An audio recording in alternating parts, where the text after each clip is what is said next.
Welcome.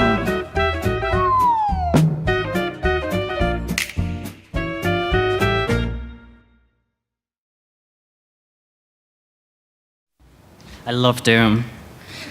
I'm here to talk about Doom because you should all be interested in Doom as surprising, I know. It's an incredibly interesting area of study for design and history and just huge amounts of cool stuff. I could talk about Doom forever. Many of you probably know this. Judging from my long Twitter threads on the subject, articles, interviews, my Doom is an art scene talk, or maybe you've just talked to me ever. But in case you weren't aware, I could talk about Doom forever. Doom is unique. The predecessor to the modern FPS has surprisingly little in common with modern take on the genre. The fast-paced arcade stylings of the game, seen in titles like Duke Nukem, Unreal, Shadow Warrior, Turok, eventually died out in favor of slower narrative tactical FPSs. From Half-Life or Halo, changing the course of things to come. This, combined with a semi-abstract architectural style, meant that the world of Doom is not really like anything that you see nowadays. I know that retro FPSs are coming back in fashion, which is super cool. But it's unique. It is unique. JP LeBreton, veteran video game designer and fellow Doom hipster, did an incredible analysis on the unique aspects of the game that you should definitely check out. There's the URL if you're watching this on YouTube. Maybe take a photo. Much like him, I could talk about Doom forever. Let's talk about mapping. The heart of the Doom modding scene. Making maps for Doom is really, really, really fast. Due to the sector-based geometry, it's all 2D, kind of.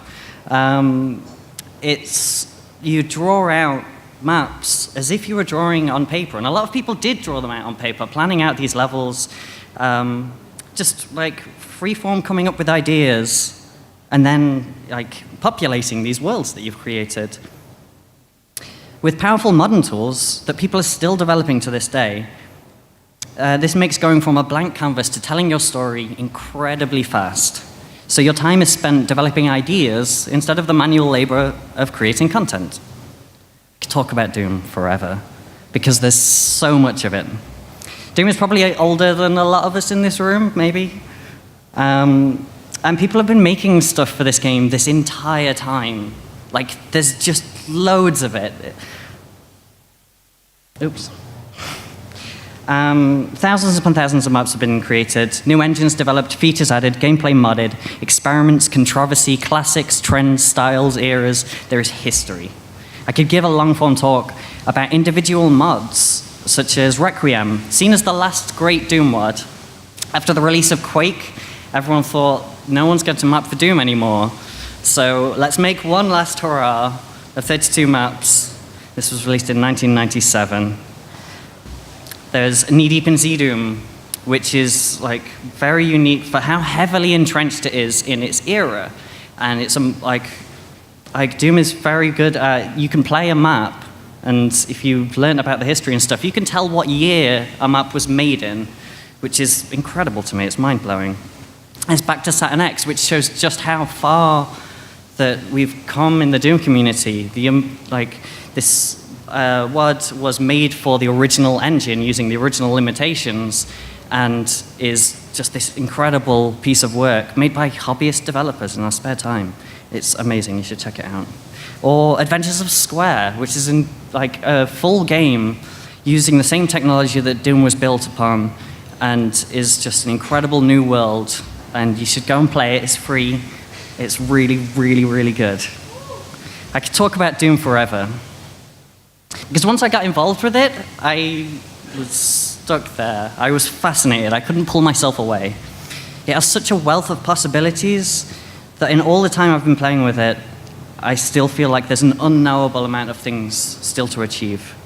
I've created maps, music, graphics, games, tools, level generators, and even started work on an engine in Unity to play Doom with. It's a lot of work. I spent a month over Christmas learning much more mathematics than I wanted to figure out how to generate these 3D meshes, because Doom doesn't have 3D models. I learned how to write shaders because I wanted to replicate the specific way that Doom looks with its unique rendering style on modern hardware. I've written articles about this. There's the link to one of them, and the others are on Medium. There is always the next thing I want to make with this game. A huge amount of space for experiments and creativity. Even with all this, it feels like we're just scratching the surface. I could talk about Doom forever. Because all of these things and more have built a world and community that is rich with creative energy and ideas that are completely unique when compared to modern video game developers. It truly is its own art form, with more to explore and document than you could possibly hope to in a lifetime. Thank you.